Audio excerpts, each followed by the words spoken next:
Você acredita em maldições transmitidas por objetos inanimados? Encontrei uma boneca antiga numa caixa que meu avô guardava. Cabelos de tecido, vestido desbotado, olhos de vidro que pareciam olhar além da parede. Numa noite acordei com o som seco de vidro quebrando, como se algo tivesse estilhaçado no ar. E em seguida veio um silêncio tão absoluto que minha própria respiração parecia uma intrusa no quarto. Sentei na cama com o coração martelando, e a luz fraca do corredor recortou um vulto no espelho do armário, uma sombra alta que caminhou até a superfície e desapareceu quando pisquei, como se estivesse brincando com meu olhar. Levantei a mão e senti algo tocar minha omoplata. Dedos gelados, leves como folhas úmidas, descendo pela pele e deixando um frio que parecia se enraizar nos ossos. A boneca estava no chão, intacta, os olhos voltados diretamente para mim. Segurei sua mão de porcelana por um instante e recuei, com a sensação clara de que havia algo ali que não deveria ser perturbado. Se você soubesse que tocar nessa boneca poderia selar seu destino, você arriscaria. A rua me recebeu com um silêncio vivo. As lâmpadas tremeluziam e lançavam círculos fracos de luz que mal atravessavam a névoa. O vento não passava, parecia hesitar entre as casas fechadas, e cada passo meu ecoava com uma lentidão absurda, como se o próprio tempo estivesse observando. As calçadas estavam molhadas e o cheiro de terra misturado a folhas apodrecidas cercava tudo, deixando o ar pesado. Senti uma presença no peito, uma pressão baixa que tornava difícil distinguir meu próprio batimento das pequenas coisas do mundo. Um portão rangendo ao longe, o miado distante de um gato que nunca apareceu. Estar ali era como descobrir que o mundo estava vazio e perceber que eu era a única anomalia. Entre meus papéis encontrei um caderno gasto. As páginas amareladas guardavam uma caligrafia tremida que não era minha. Copiei um trecho porque as palavras pareciam querer ser lidas. Via na clareira, com velas negras dispostas em círculo. Não era apenas mãe de ervas, era arquiteta de laços.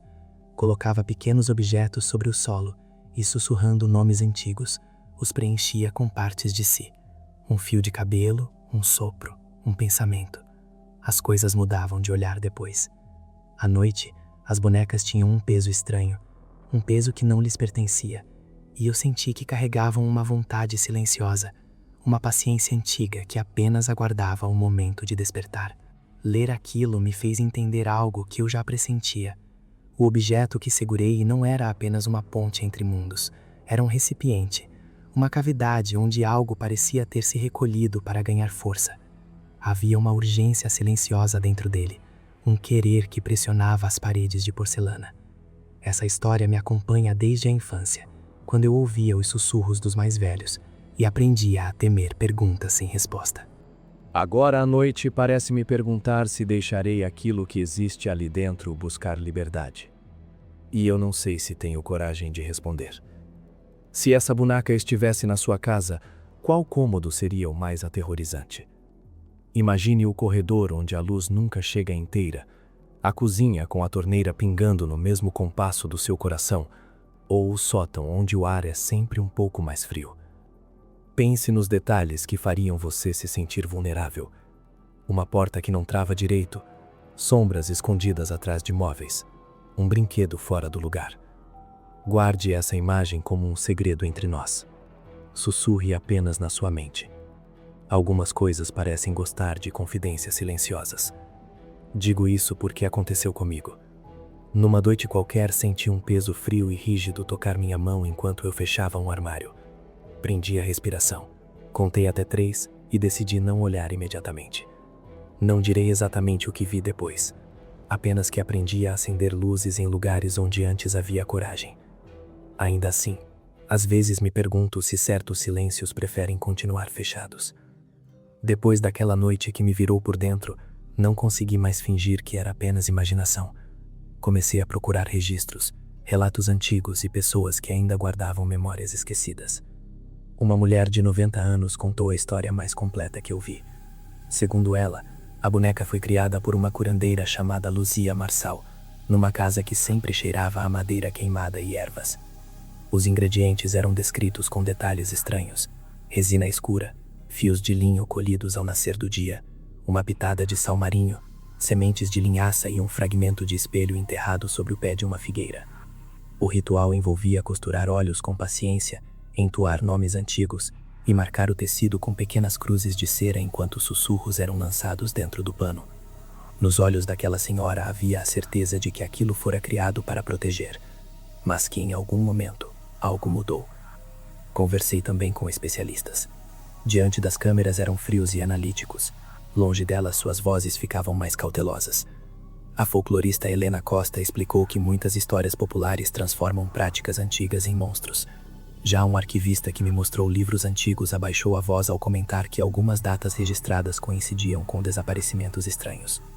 Houve ainda o rumor, mencionado por um pesquisador anônimo, de que certos grupos poderiam ter manipulado a lenda para esconder interesses mais sombrios. Essa contradição entre explicação acadêmica e anotações antigas me fez perceber que talvez existisse algo mais profundo por trás da história. Recebi fotos e vídeos enviados por e-mail, arquivos tremidos, recortes de filmagens com falhas. Em um vídeo, a boneca parece mudar de posição entre dois quadros, sem que o movimento seja mostrado. Em uma foto, a sombra projetada ao redor dela não corresponde à direção da luz visível. Analisei metadados, comparei horários e compressões de imagem, mas cada detalhe apenas aumentava minhas dúvidas. Algumas pessoas me telefonaram. Uma mulher contou que, depois de olhar para a boneca por alguns minutos, começou a ouvir nomes desconhecidos quando estava sozinha. Um homem descreveu sonhos repetidos em que cadeiras apareciam alinhadas pela casa, todas voltadas para o mesmo canto. Nenhum relato era gráfico, mas todos traziam o mesmo arrepio. A sensação de que algo pequeno ampliava medos antigos. Diante disso, surgiram teorias diferentes.